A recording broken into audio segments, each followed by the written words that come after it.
அண்மை செய்தியாக பார்த்து வருகிறோம். மேற்கு தொடர்ச்சி மலைப்பகுதியில் அமைந்துள்ள முண்டந்துறை புலிகள் காப்பகம் அருகே கொடமாடி வனப்பகுதியில் அரிய வகை மரங்கள் கடத்தப்படுவதாக வனத்துறையினருக்கு தகவல் கிடைத்திருக்கிறது.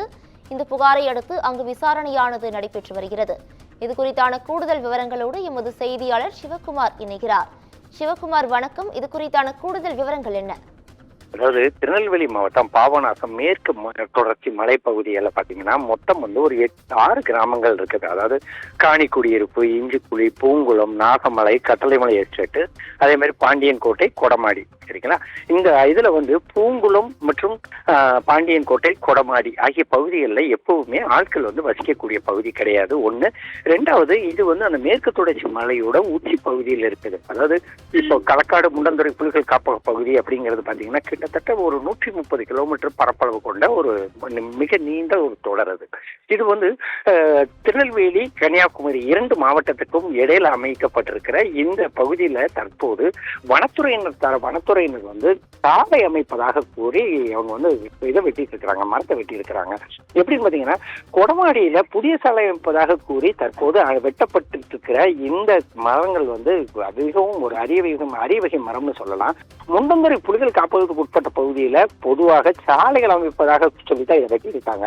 மரத்தை வெட்டுறதா கூட இருந்தா கூட தேசிய புலிகள் பாதுகாப்பகத்தோட அனுமதி வாங்கணும். அதாவது அந்த ரிசர்வ்டு ஃபாரஸ்ட், அதாவது பாதுகாக்கப்பட்ட வனப்பகுதி அப்படிங்கிறதுனாலையும் அங்க அரிய வகை விலங்குகள் மட்டுமல்லாது அரிய வகை மரங்கள் உள்ளிட்டவைகள் நிறைய இருக்குது அப்படின்னு சொல்லி கூறப்படுற ஒரு சூழ்நிலை. அதுக்கு உண்டான தடயங்கள், எச்சங்கள் உள்ளிட்டவைகள் அடிக்கடி கண்ணில் சிக்கிறது உண்டு. புலிகள் போன்ற மிருகங்கள் கண்ணில் சிக்குவது உண்டு.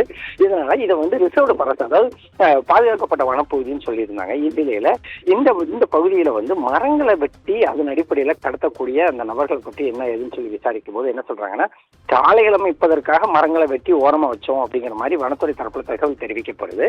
இந்த மரங்களை வெட்டுறதுக்கு பல்வேறு சட்டத்திட்டங்கள் இருந்தாலும் எதுலையுமே கடைபிடிக்காம அந்த மரங்களானது தற்போது வெட்டப்பட்டு வருது. இதுக்கு முன்னாடி பாத்தீங்கன்னா இந்த கட்டளைமலை எஸ்டேட் அப்படிம்பாங்க, அதே மாதிரி இஞ்சிக்குழி அப்படிம்பாங்க. இந்த 2 பகுதிகளில் ஏற்கனவே காய்ந்திருந்த மரங்களை வெட்டியிருக்கிறோம்னு சொல்லியே கிட்டத்தட்ட பாத்தீங்கன்னா ஆயிரக்கணக்கான மரங்கள் வெட்டப்பட்டு அது கிட்டத்தட்ட ஒரு தரிசு நிலம் மாதிரி தற்போது அது மாறிட்டு இருக்குது. இனிமேலும் மேல உள்ள பகுதிகளில் கொஞ்சம் பசுமையா இருக்கிற பகுதிகளில் தற்போது மரம் வெட்ட ஆரம்பிச்சிருக்கிற ஒரு சூழ்நிலையில இதற்கு உடனடியாக நடவடிக்கை எடுக்கணும் அப்படிங்கிறதான் இங்க உள்ள பலரோட கோரிக்கையா இருக்குது.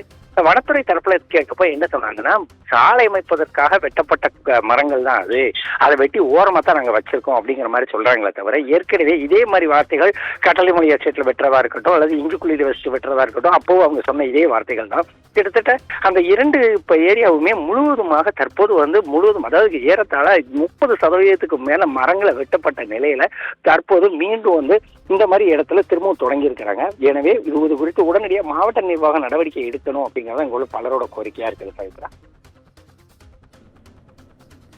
கூடுதல் விவரங்களுக்கு நன்றி சிவகுமார்.